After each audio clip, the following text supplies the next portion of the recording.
So Republicans pivoted to coded language, talking about tax cuts and states' rights instead of segregation.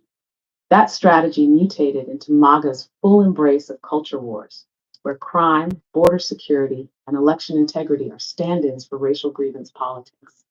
Two, media manipulation as a political weapon. Atwater pioneered the GOP's use of attack ads and TV saturation, ensuring that narratives were relentlessly hammered into public consciousness.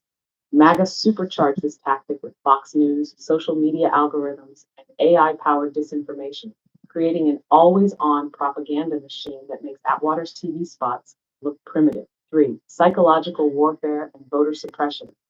Atwater believed that politics wasn't about facts, it was about emotion. He turned smear campaigns into an electoral science, a strategy that evolved into MAGA's embrace of outright conspiracy theories.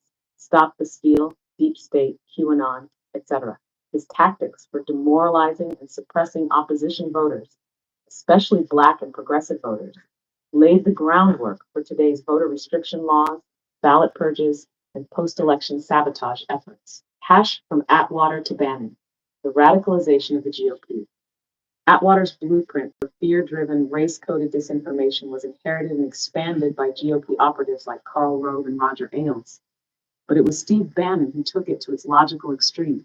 Bannon merged Atwater-style political warfare with modern AI-driven propaganda, weaponizing Facebook data via Cambridge Analytica, media ecosystems, Breitbart, Fox, X, and mass voter disillusionment to create an entire alternate reality for Republican voters.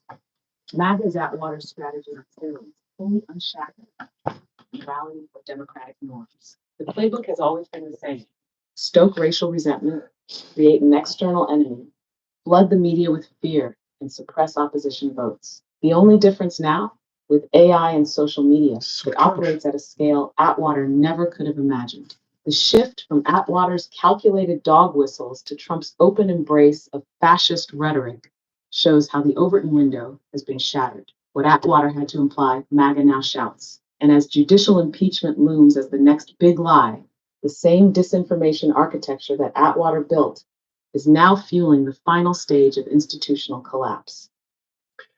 Yeah, there's some things that you didn't cover, which I want to bring about. Number one is the weaponization of X by Elon Musk. He purchased in 2020. He went down to Mar-a-Lago. I imagine he went down and said, "Listen, I'm going to get you out of it. I'm going to win you the election, but you're going to give me a seat at the front table." And they wrote a devil's deal, right?